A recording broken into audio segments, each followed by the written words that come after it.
Hi there, welcome back to my channel Scrap and Coffee. We are working on the Simple Life folio and this is I think the third construction video for that folio.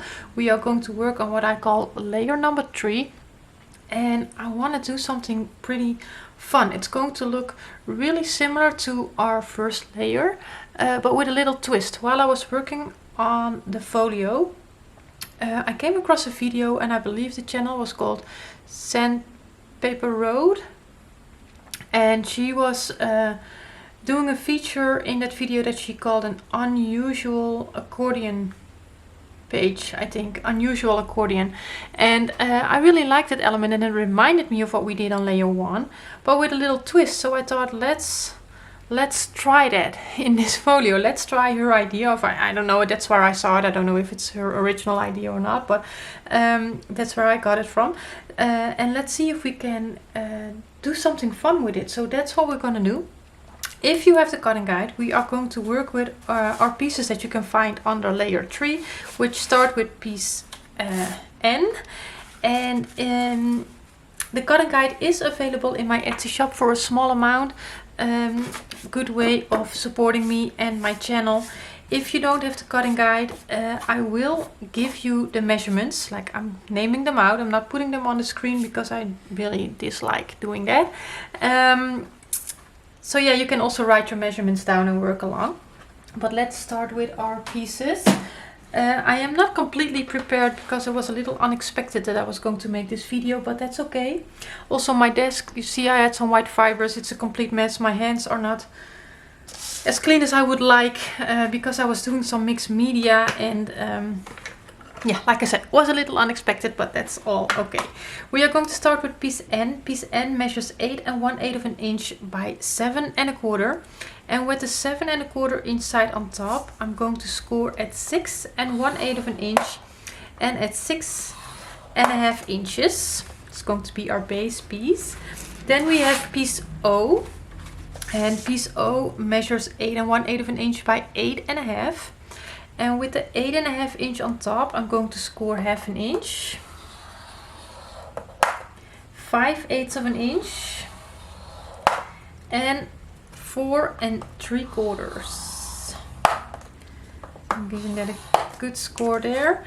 Then we have piece O, no, sorry, piece P. We just did piece O. Piece P is 8 1/8 of an inch by 6 inches, and with the 6 inch side on top, you're going to score 1/2 inch, and I like to do that on this side, so that's 5 1/2. It's the same thing. Then we have a piece that I call D1 because it's almost the same as piece D that we did on layer 1. I think the measurements for cutting are the same, but the scoring measurements are different. And last up we have piece E. So this is the same piece that we used on layer 1. Piece E is 6 1/4 by 4 3/4. And with the 6 1/4 inside on top, we score 1/2 inch, 5 3/4. And with the 4 3/4 inside on top, we score 1/2 inch.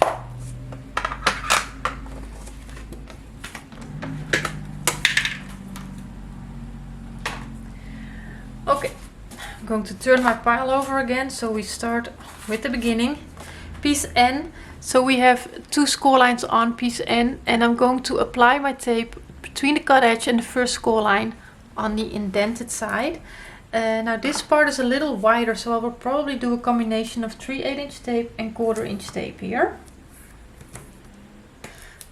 I've made that part a little wider with a reason. I have stuff flying around everywhere. And I'm going to slightly taper that part where the tape is on. Not too much. Make sure you don't cut into your score line for sure. And then we can fold and burnish on both those score lines, like always, towards the bumpy side.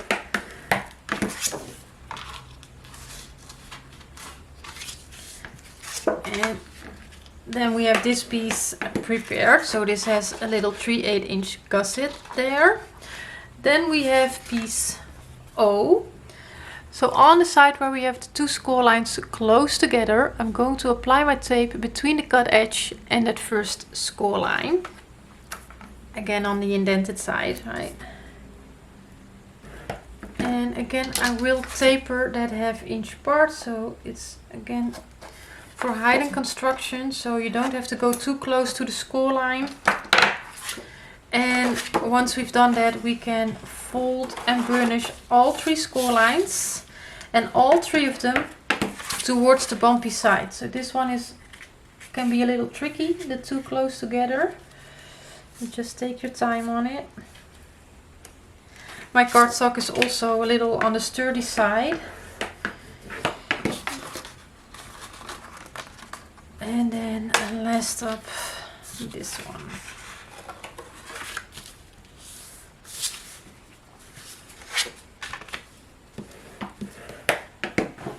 I just realized that my overhead lights were on in the room, and that makes the light really weird. I hope this is better, so sorry for that. But let's continue. With the when we fold this one towards the bumpy side, it's a little shorter than the part here up front. That's what we want. And then we have the 2 other ones here with a small 1/8 inch gusset, which is pretty hard to see, I realize. Yeah, pretty hard to see. But that's what we get. So when we get piece N back in, and I'm going to lay piece N flat on my work surface with the tape on my right hand side. And then I will get piece O, and I'm going to fold on the 1/2 inch score line here. So that means that I can see that 1/8 inch gusset here, and that second score line is visible for me. And then fold it on that 1/2 inch score line. I'm going to line it up here with the cut edge of piece N on the left hand side. So I like to remove this tape backing just a little bit. And then I can move it around here on the bottom without sticking it down and lining it up. And then bring it on top where I want it.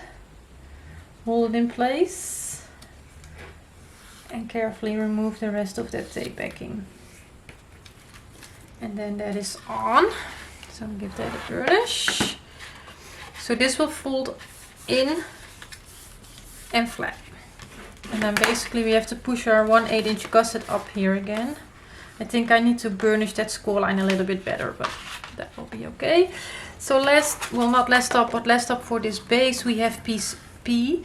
So here we're going to apply our tape again on the indented side between the cut edge and that 1/2 inch score line. And also taper that 1/2 inch. And fold.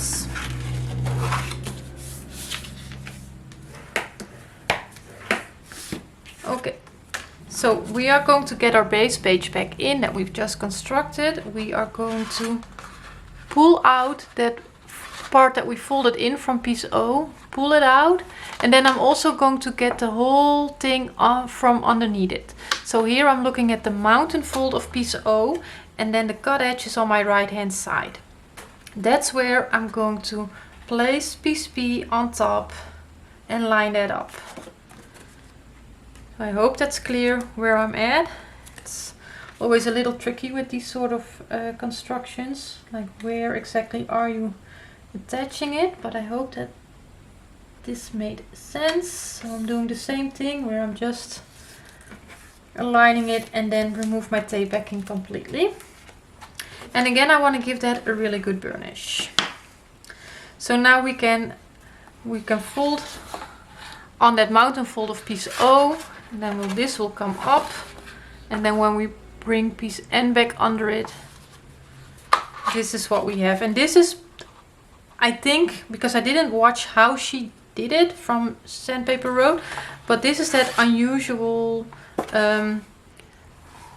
trifold piece. And I'm going to make another attachment on here, just like we did on the first layer. So for that we have piece D1. Okay, I came to the conclusion that piece D1 was not, I didn't give you the right scoring measurements. So let's do that one again. This piece is 4 1/4 by 11 1/8 of an inch. And with the 11 1/8 of an inch side on top, you're going to score at 3/8, at 5 5/8, and at 10 3/8 of an inch. Then we're going to flip it so we see the bumpy side of our score line, but they are in the same position. And then we are going to score at 6 3/4. Now I'm hoping that this is right. I'm not 100% confident. Okay, so now flip it to where we have 3 indented score lines, and then on this short part here, that's only 3/8 of an inch, I'm going to place some 1/4 inch tape. And then on the other side we have a wider part, and all of that is for good reason. I'm going to start with 3/8 inch tape, and then I will see if I can add a strip of a 1/4 inch tape again. If you only have wider tapes, yeah, that's going to be a problem there, of course, but you can overlap your tape on these sort of places as well.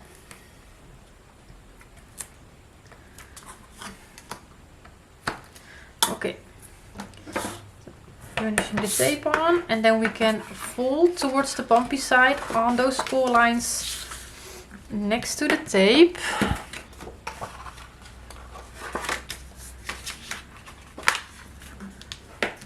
And then while we are folded and the folds are under us, we see a score line that is indented and one score line that is bumpy.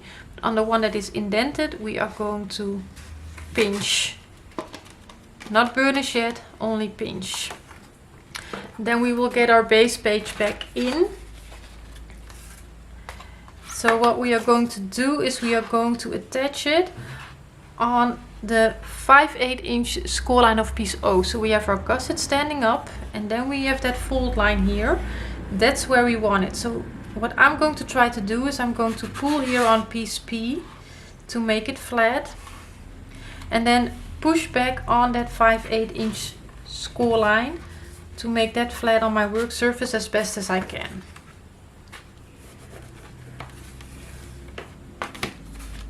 Then with some weight trying to keep this somewhat flat on my work surface. Then what I'm going to do is with piece D1, the part where I don't have a score line is going to be the one that I'm going to attach here. So with the 3/8 inch part. And I want to center it, and I'm not quite sure yet if this is what we did on the first layer as well, but I marked 1 7/8 of an inch from the bottom is where I made a little pencil mark, and mine is already there because that's how I figured out that my scoring was not right. So that's where I'm going to place it. So the pencil line is for the height, 1 7/8 of an inch from the bottom, and we are going to align our folded edges there. So make sure that you have the part with the 3/8 inch part here, no score line here on the front. I'm going to place it on top of my pencil line, bring it along that folded edge, hold it in place, and stick it down. Give that a burnish. Then I'm going to pull up here on that mountain fold of piece O to fold that in, and then bring that one on top of piece D, and piece P here is going to lay flat on top of piece N. All the letters. So now we can bring our piece D1 with the wider part over. Make sure that we're lining up on top and bottom. Yes, now my score line is in the right place. The score line right here, I did not have that one was wrong. You will notice that we are not meeting our score line right there. You can see it a little bit in the light right now, but I will show you up close in a second. So if you're happy with how your piece is lining up in top and bottom, I'm gonna hold it in place. Okay, I think I just need to remove my tape backing a little bit like this. Because we have double layer, that always makes it a little bit more difficult. So lining that up, your score line here should meet the fold. And then push it down, stick it down, burnish it on, and then bring your bone folder back to the fold there in the center to give that one a burnish as well. So this part is not meeting the score line. We have about 1/8 of an inch space there. That's to keep it all functional. And also the reason that the part that we stuck down here is a little wider is because we're sticking it on top of the attachment here to prevent that from being one thick edge. So why didn't I attach this one on the back, some people may wonder. That's because if I attach it on the back of piece O, you are limited even more than we are now in the amount of space that you have between your folds. So that's some of the reasoning behind all of it. Okay, so now I'm going to pull on piece B to lay this open. I'm going to pull flat on piece O with my hand underneath here. And I'm gonna come in with my hand from here to push on piece D1. So we will bring it all the way up to that score line. We've done this on layer 1 as well. I hope you can see it. I know it's black on black. So our score lines of piece O and the ones that we are folding on right now are lining up. And then I'm going to push it flat from the other side and you will see it automatically goes. I'm trying to see if I can. It will automatically go where it needs to go. So push that flat and give that a really good burnish.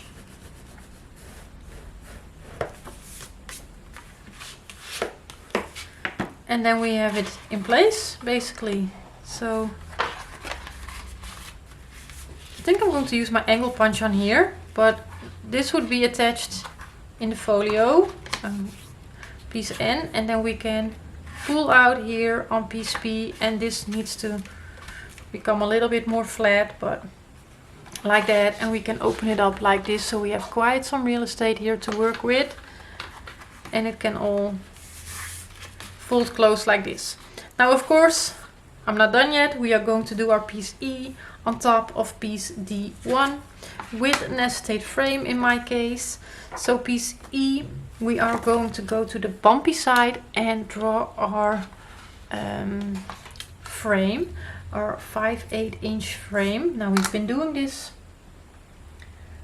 a couple of times, so I hope that by now we get the idea of what we're doing. But on the sides with the score line, I draw a line 5/8 of an inch from the score line. And on the side without the score line, 5/8 of an inch from the cut edge. And then I'm going to cut out the center part.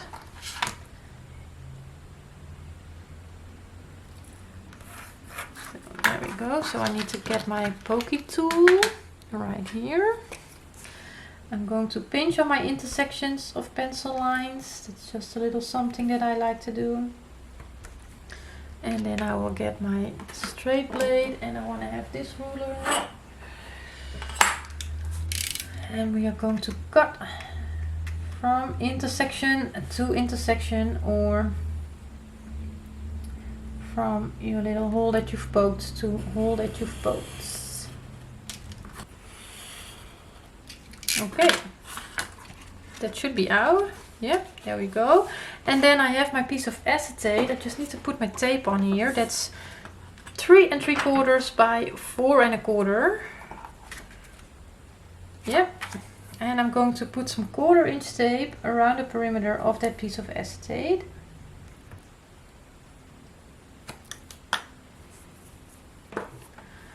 Okay, carefully giving that a burnish. And then we can stick that on here on the bumpy side.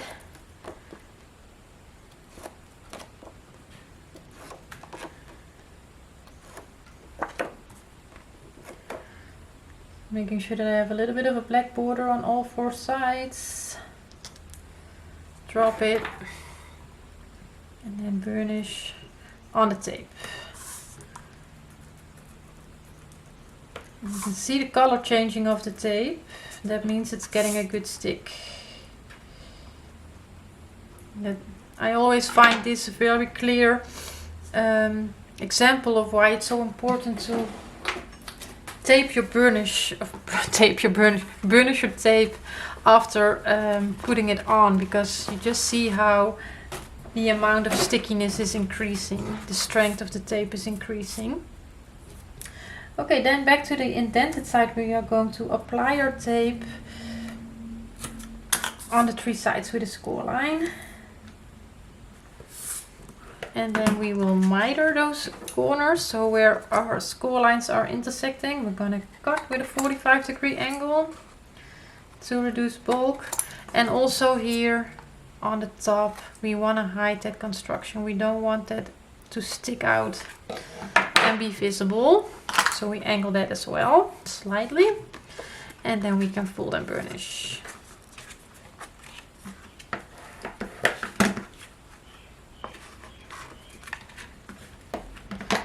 Okay, so we have our acetate pocket.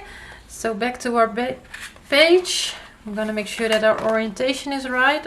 Our base attachment for the folio will be on the right hand side. We are going to attach this on top of D1.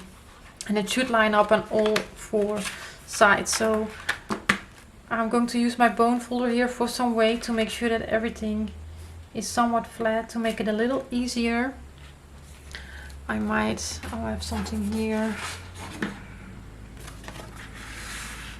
for the edges, to have the edges a little bit visible.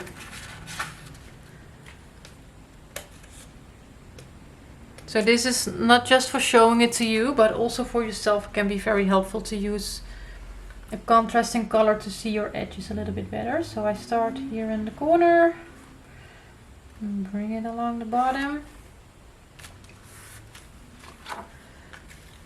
And I don't think I will do my tape here, or will I? Let's just do it. If I don't do it, I might regret it. And it doesn't hurt to do it, even if I put pattern paper in there.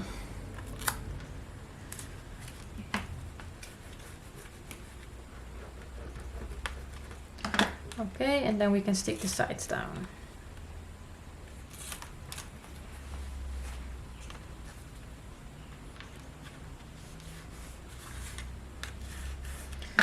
And there we have it, the front of the page constructed.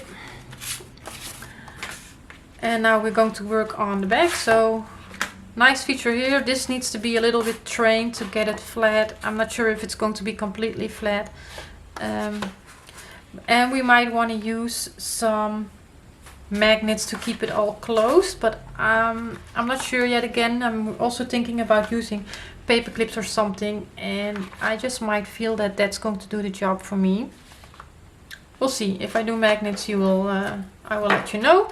So let's prepare my pieces for the back. It's going to be a simple, large acetate pocket, but I'm going to cut my pieces and I will be back. Okay, for the back of the page, we are going to work with piece Q, and piece Q measures 6 5/8 of an inch by 9 1/8 of an inch. And on the 9 1/8 of an inch side, we are going to score 1/2 inch, 8 5/8 of an inch, and on the 6 5/8 inch side on top, we're going to score 1/2 inch, and I like to do that here at 6 1/8 of an inch. Same thing. So on the bumpy side of this piece, it is piece Q. Yeah, I'm going to cut it away anyway. We are going to draw a 5/8 inch frame, and I've already prepared it because I feel like we've been doing it quite a lot. I don't have to go through every single step. So 5/8 inch line from the score line on the 3 sides with a score line, and on the side without a score line you do 5/8 of an inch from the cut edge, just like we did on the small piece just now on the front of the page. So with my pokey tool, I'm going to make a little hole on the intersection, and then I can cut out that middle part. So this is going to be a large acetate window. So you cut from intersection to intersection, or if you did the holes like I did, they are a really good guideline to use. And yes, you can also do this in your paper trimmer if you prefer to do it that way.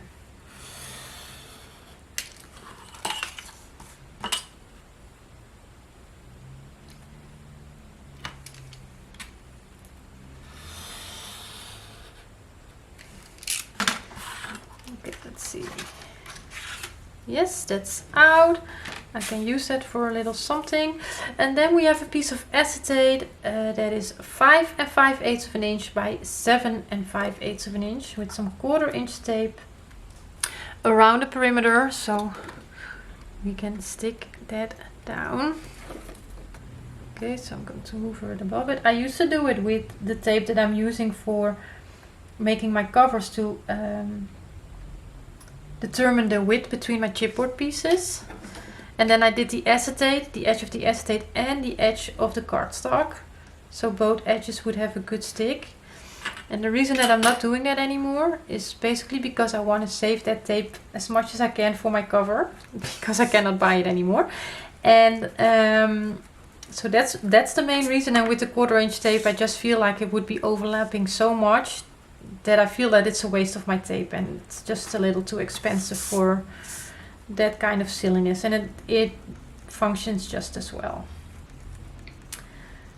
So we can flip it over and we have our large acetate window, so we can put our tape between the cut edge and the score line here on the indented side. So I'm trying to have a little bit of balance in this folio with areas where we can place the photo on the real estate area, I'm not sure how to call it, or we have pockets to put some stuff in. I think it's always nice to have a little bit of both, and basically all the action is happening on the front of the page, and then the back of the page is a little bit more calm. So again, we are going to miter where our score lines intersect. We cut with a 45-degree angle. And then again, also here on top, that 1/2 inch, we want to hide construction there a little bit. We don't want that to stick out. So we angle that as well. And then we can fold and burnish the score lines.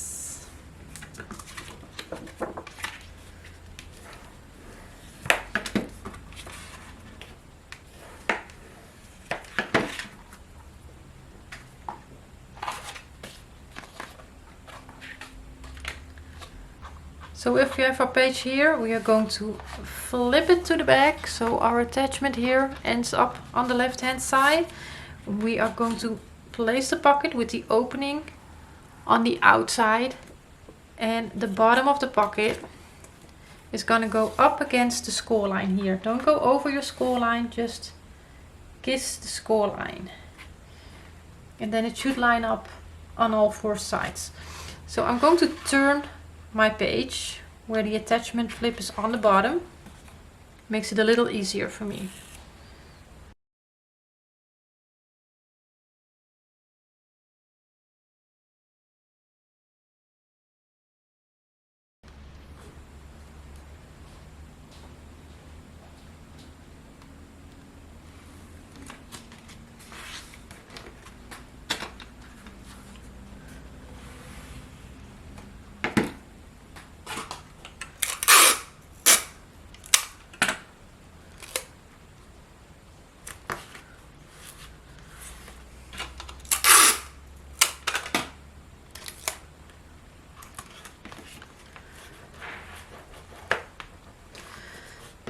So a little bit of that scotch tape there, although I do know for myself that I'm going to place pattern paper in this one.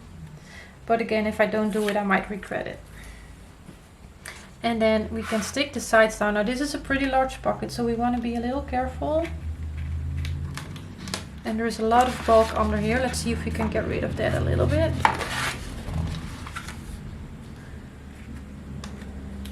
Might make it a little easier.